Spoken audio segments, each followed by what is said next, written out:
tal, audiencia? Bienvenidos a un capítulo más de nuestro podcast, Tu libro, tu mente. ¿Qué tal, lectores? ¿Cómo están? ¿Qué tal, Gustavo? ¿Qué tal? Sumamente emocionado por estar aquí, un proyecto con un tema bastante interesante que yo pienso que a lo mejor se nos ha quedado en el olvido y que pues hay que sacar a flote, sería pues la filosofía como tal. Así es, este tema, este capítulo va a ser sobre más que nada filosofía y cómo vamos a relacionarla con los libros y en nuestra actualidad. Por eso hoy nos encontramos nada más y nada menos que con un filósofo. Sí, así es. Pues lo presento, es el licenciado Jesús Pérez Ibarra. Estudió en el Seminario Diocesano de Zamora.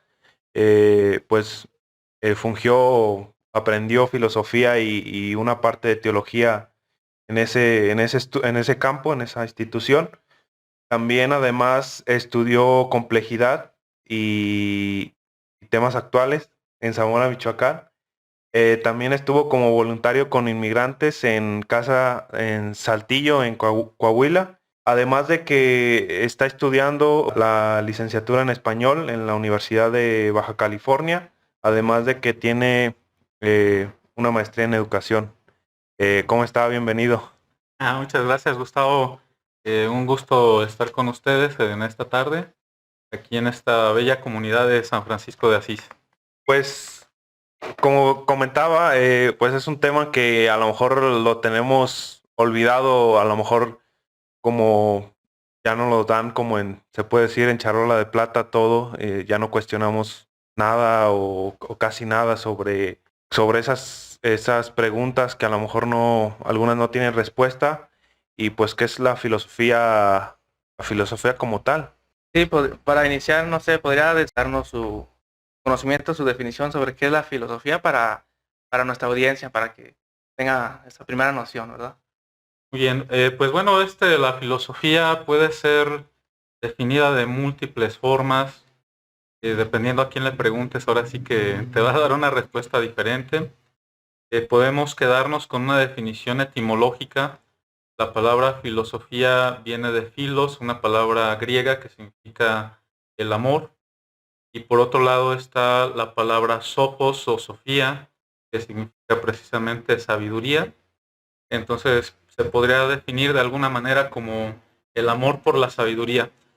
Sin embargo, pues ha habido diferentes filósofos, diferentes personas que la han definido de múltiples maneras. Sin embargo, yo considero que lo más importante de la filosofía es que es una ciencia que te ayuda a hacer preguntas, que te ayuda como a tratar de reflexionar sobre ti mismo, sobre lo que te rodea, sobre el universo. Y considero que eso es lo más importante, más que definirla, como tratar de amarla. Sí, yo tengo una duda sobre ese tema, es de que todos nacemos con ese virtud de filosofar, o lo vas aprendiendo a través pues de tus vivencias, o de la vida práctica, o hay que estudiar sobre el tema. Sí, se puede decir, la pregunta sería si todos tenemos como un filósofo dentro o se va adquiriendo con la vida. Bueno, pues ustedes pueden ver a los niños. Los niños cuando nacen, cuando están ya después de que empiezan a tener la característica que diferencia al ser humano de los animales, que es el lenguaje, comienza a hacer preguntas. Entonces el niño te pregunta, ¿qué es esto? ¿Qué es aquello? Y en ocasiones los mismos padres de familia, el mismo contexto en el que se desarrollan, va matando al filósofo que trae dentro el niño. Creo que desde la misma curiosidad, desde la búsqueda del saber por qué pasan las cosas, del qué son las cosas, ya comenzamos a filosofar. Pues si nos remontáramos a los primeros seres humanos, ellos buscaban, por ejemplo, las causas de algunos fenómenos naturales, tal vez incluso lo relacionaban con deidades o con fuerzas de la naturaleza. Y yo creo que ahí es donde surge precisamente la filosofía, de la capacidad que tiene el ser humano para preguntarse sobre las cosas. Entonces, bueno, como para ubicar a la audiencia sobre porque tuvo que haber un origen, o hay ciertas teorías sobre que tuvo que dar origen a este tipo de estilo de vida, o un origen de pensamiento acerca de cuestionar nuestra realidad. Los primeros que fueron, los primeros personajes o los primeros filósofos fueron los presocráticos, ¿no? Tengo entendido que fue uno de los que iniciaron con este movimiento de pensamiento, se puede decir. Bueno, allí hay que precisar también para la audiencia que formalmente la filosofía tradicional o la filosofía occidental está situada en Grecia. Sin embargo, hay textos mucho más antiguos, por ejemplo en China. Sus textos se pierden incluso en la historia, no se conoce su origen específico, que ya manejaban otro tipo de filosofías. Sin embargo, podemos de manera occidental, en la ubicación geográfica donde nos encontramos, que la filosofía surge de manera sistematizada en Grecia, aproximadamente en los siglos sextos, del siglo sexto al quinto antes de Cristo.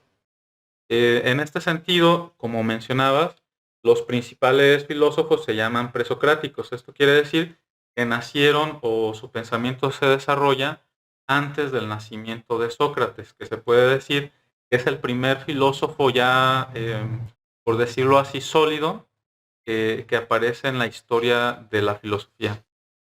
Sin embargo, pues hay una gran cantidad de filósofos previos que también tienen un sistema de pensamiento, pero Sócrates, gracias a su alumno Platón, que fue el que escribió los diálogos de Platón, puede delucidar o poder conocer un poquito más lo que él pensaba.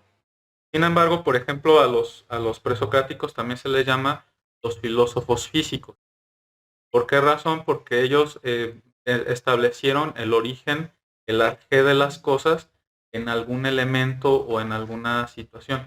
Pongamos un ejemplo, Tales de Mileto decía que todo se encontraba en el agua.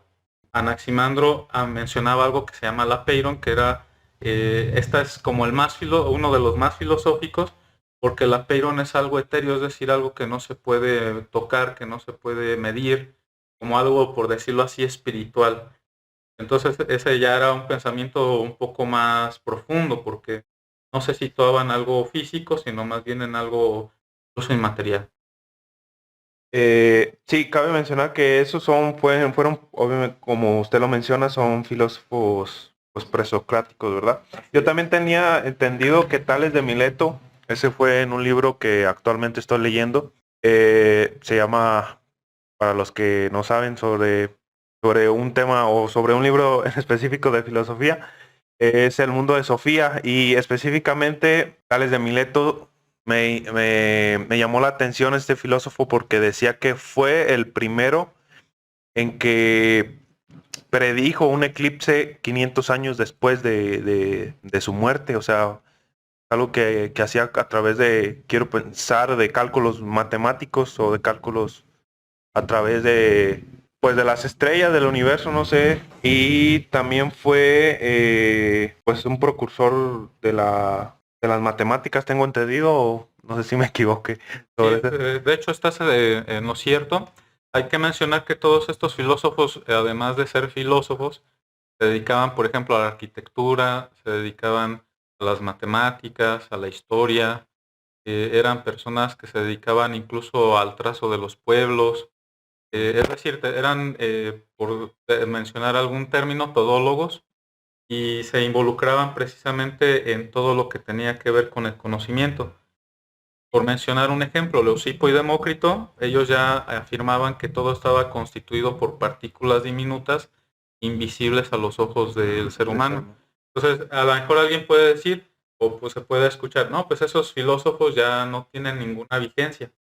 Y hasta cierto punto podría ser que ya su pensamiento está superado. Sin embargo, el problema sigue siendo un problema de fondo. O sea, ¿cuál es el origen de las cosas? Por ejemplo, no sé a ustedes qué les enseñaron en la escuela o qué han escuchado, pero hay gente, por ejemplo, que llegó incluso a afirmar que el origen de todo se encontraba en un caldo de res. ¿Por qué razón? Porque dejaban un caldo de res y de repente le empezaban a aparecer bacterias, les empezaban a aparecer moscas y otros gusanos y demás. Y alguien afirmónos que el origen está en el caldo de res, que es también de la generación espontánea, si han escuchado de eso, que todo surgió de la nada, por ejemplo. Entonces, el pensamiento ha ido evolucionando, pero el problema sigue ahí. O sea, ahora que escuchamos la teoría del Big Bang, que también fue propuesta por un sacerdote, la teoría del Big Bang refiere a que hubo un conjunto de partículas primigenias que se unieron a una presión tan grande que explotaron. Pero el Sí. problema está de fondo. El problema que manejaban los presocráticos sigue vigente. Sí, porque yo también siento que para hablar de algo en específico, o por ejemplo, ahorita tengo una botella aquí a la mano, o sea, para hablar de una botella necesito saber cómo está conformada esa botella, o sea, qué elementos la conforman, o sea, y como usted lo dice que es como a lo mejor un conocimiento ambiguo o que ya no se toma referencia porque justamente, como decía Demócrito y Leucipo, ajá, hablaba sobre esas partículas, entonces se enfocaba, siento yo como que se enfocaba más en dar sentido en algo que era invisible ante el ojo humano. Sí, lo que pasa es que también hay que mencionar que actualmente se ha descubierto que todo lo que existe está precisamente constituido por átomos y que un átomo mismo tiene la potencia de generar energía nuclear y que puede generar una explosión muy devastadora, ¿verdad? A propósito de la película de Oppenheimer, si no la han visto sería bueno que la vean. Entonces, fíjense cómo estos pensadores, que estamos hablando de siglos antes incluso de Cristo, ya habían descubierto este tipo de situaciones, ya las habían cuidado, ya las habían interpretado ellos, y por esa razón es importante tratar de seguir como reconstruyendo su pensamiento. Y sobre todo el problema, porque la filosofía se basa fundamentalmente en problemas que han sido fundamentales para el ser humano. Precisamente eso es lo que más interesante de la filosofía, de que todas esas cuestiones que se hacían, sus teorías siguen hasta en la actualidad vigentes. Como usted lo menciona, son este problema, como no se ha resuelto, pues seguimos cuestionándonos hasta nuestra actualidad. Entonces, para que también nuestra audiencia tenga noción cómo ha ido evolucionando la filosofía desde los primeros filósofos. Es muy difícil saber cuándo surgió la filosofía, pero llevándola hasta nuestra actualidad. A mí me gustaría recalcar que creo que fue Demócrito, ¿no? El que creó el concepto de átomos o descubrió los átomos en partículas diminutas. Y también decía que, por ejemplo, esas partículas eran sólidas, porque dice que qué pasaría, bueno, eso lo leí también en la parte del libro, y decía que qué pasaría si esas partículas existieran todavía más partículas dentro de eso. Y él las compuso porque están compuestas por neutrones, protones y electrones, tengo entendido, ¿no? Esas partículas están conformadas.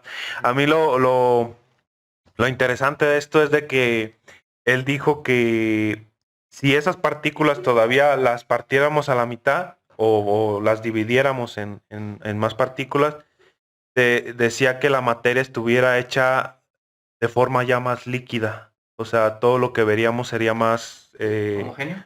Sí, homogéneo, sí, exactamente.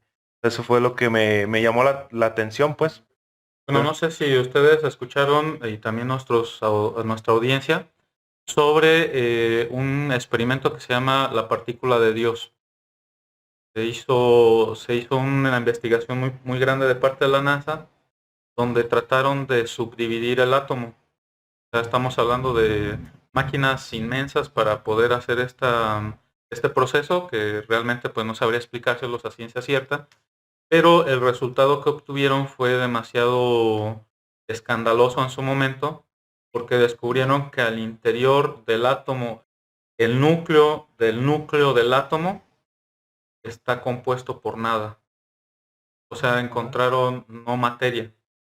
Y eso es una situación muy compleja porque tanto filosóficamente como físicamente, descubrir que lo que constituye a la materia, que son los átomos y las partículas subatómicas que ya mencionaste, en el centro de su centro no existe nada. Eso podría dar origen o pondría en duda sobre las personas que dicen ver para creer, ¿no? Puede ser, sería... pero también para las personas que creen, para ellas pues es como una presencia espiritual, por decirlo así. Por mencionar un caso, ahorita nuestra audiencia está pensando. Su pensamiento no lo podemos medir en este momento, aunque ya hay algunas máquinas y algunos ácidos que permiten como conocer el movimiento del cerebro, pero en este momento el pensamiento de ellos es inmaterial y no podemos decir que porque sea inmaterial no exista. ¿Me explico? Aunque se manifiesta de forma material, por ejemplo, mediante las relaciones sinápticas que tienen las neuronas, son como impulsos electrónicos, se puede medir con esos impulsos, pero no podemos cuantificar el pensamiento que esté desarrollando. Entonces no podríamos, o sea, el mismo argumento que usan las personas que hablan del nihilismo, que dicen que al final de cuentas la materia no es nada, este puede ser el mismo argumento que usen las personas que consideran que la realidad es espiritual para fundamentar que el núcleo de la materia sea espiritual. De hecho, cuando dijo usted eso, yo no lo había escuchado, la verdad, pero desde el momento en que usted dijo que dentro de, tenemos un Zoom lo más extenso que se puede y que no había nada, yo de inmediato me llegó esa idea a la mente de que realmente es algo más espiritual, creer en un Dios que ha hecho todo, y eso es lo interesante de la filosofía, de que lejos de que a veces cuando buscamos un resultado nos crea todavía más dudas, más cuestiones. Sí, pero yo quería mencionar con el tema de Demócrito porque me pareció interesante que él mencionaba que el alma tenía incluso también materia, pero eran moléculas creo que eran diferentes las moléculas físicas, se puede decir, para explicarlo así, sino que eran moléculas creo que más ovaladas, algo así lo describía Demócrito sobre eso. Decía que solamente la materia es transformadora porque incluso los átomos nunca mueren. Él decía que, por ejemplo, parte del corazón puede tener átomos incluso de dinosaurio o incluso parte de mi piel puede estar hecha de árboles que ya no existen o que murieron hace miles de millones de años, sino que solo él me interesa esto porque él decía que la materia solamente se transforma, o sea, los átomos nunca mueren.